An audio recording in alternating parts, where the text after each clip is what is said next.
Namadingo. Guys, welcome back to the YouTube channel Malawi and cameras. Guys, issue ya Namadingo, I think ambili ndo maizi wakali. Mwizi wa Namadingo ukana 6 million, akufuna 10 million. Guys, nkani yo amene kusumugwizi wa wasa amene mukufuna muinvestise ili motere. Ndikuzana nkani yo ndikuzaniswa ni maganizo anga. Akuti pa anthu ena akanafikira Pemphero Mphande. Ase tufunako ma contacts andani Namadingo. Kuti kuli show rapite kumene ku show ko ndana ra okay fine bas. Nde after ndara namvutisa kwambiri ndana abasa majani bayamba details. Chabwino.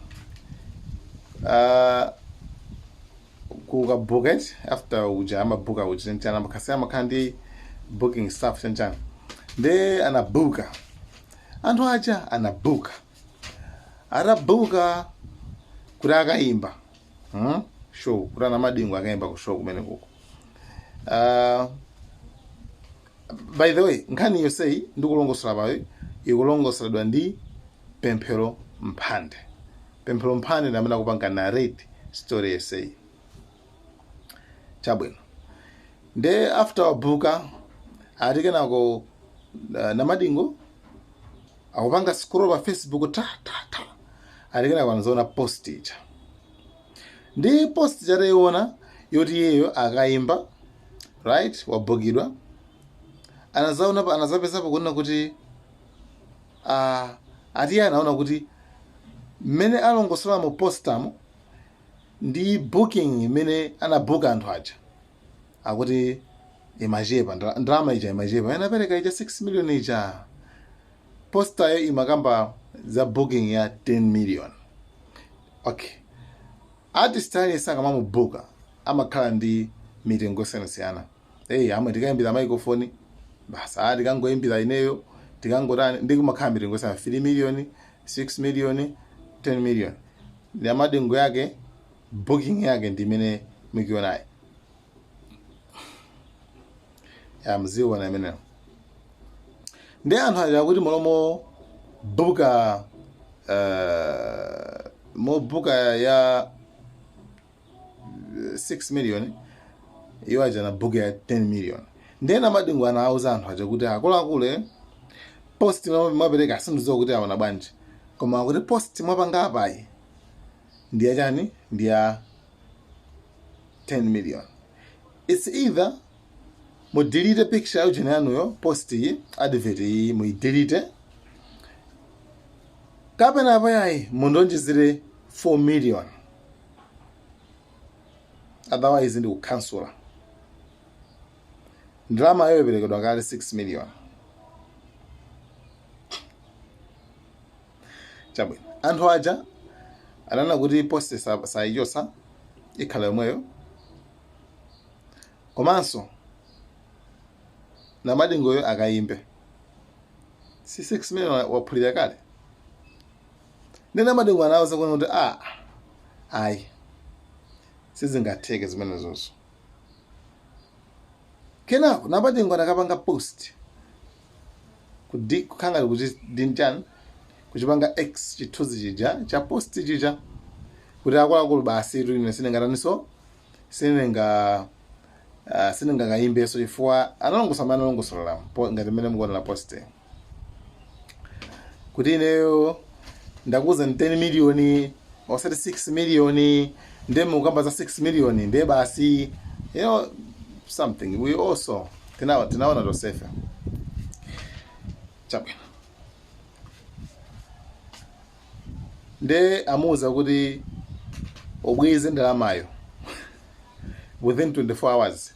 Ndalama ife takupatsa iweyo 6 million yo ubweze. Abwezera anthu aja amubuka aja. Nde Namadingo nakuti ayi ndalama sindibweza 3 million yokha. Chifukwa pamene munandibuka apa ndapanga decline ndapanga turn down ndakansula mashow ena amene amandibuka ndawuza ndabukidwa kale ndikanapeza ndalama nditengapo 3 million ndiphulira 3 million yaulere ndiphulira 3 million yaulere ine mutengaso ya 3 million nde nkhani yarani nkhani yavuta kwambiri kuti even Namadingo atani anthu onse na anu ake obuka show atani.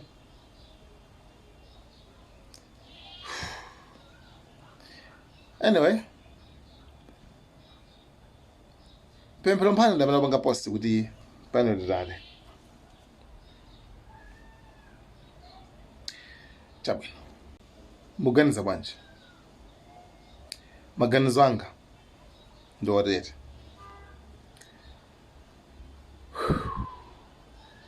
Anthu awawa asandidwalise mutu ineyo sanitaise nthawi ineyo. Usually I don't trust these artists, like especially yes my artist, I don't trust them. He could possibly be a stunt. He kuzokhala stunt bas stunt. Trust me, at the end of the day Namadingo akayimbabe kuti kumeneko koma ndi stunt. I do believe so, ndi stunt bas. Amene kupanga akwankhula nkhani check amene akwankhula nkhani Pemphero Mphande amenenso amene akayimba ndi Namadingoso kushow imene iyi buli mkazi wake wa Pemphero Mphande muliketula. This could be a stunt, man. Don't be fooled. Huh? Ine sindingapangidwe food ndi anthu ngati amene amapereka busy kwa anthu makuti then afterwards uva abasi amvana akayimbabe chiwamufuna amukufuna moralo basi. You know, do you remember Danlu? Haya ineyo radwala makuti andiyesa poison, then afterwards song stunt seeking attention. Sizinaende anadandaula anthu makuti mu industry mu anthu akumakhomererana kana kwanango nabandi nditenga attention eneni so pano anangolwa MCP. Anyway, after ameneyo before tina indi Black Nina malila ineyo manager wanga makuti blah blah blah blah blah. Afterwards boom song akuti tijijani kati tije machenji. These guys, they are full of tricks. Tiwasewere Amalawi ndiotengeka saga is out of box. The guys, this could possibly be stunt because of stunt imene panga pa cholinga kushow kuti tife tikambeza show yo then again afterwards tipite kushow. Anyway, I'm just thinking out of box, guys. Thank you so much. Malawi and cameras but was maganizo anu mene muganizira. Malawi and cameras amene sunobanga subscribe, share, like, comment in the comment section. Bye.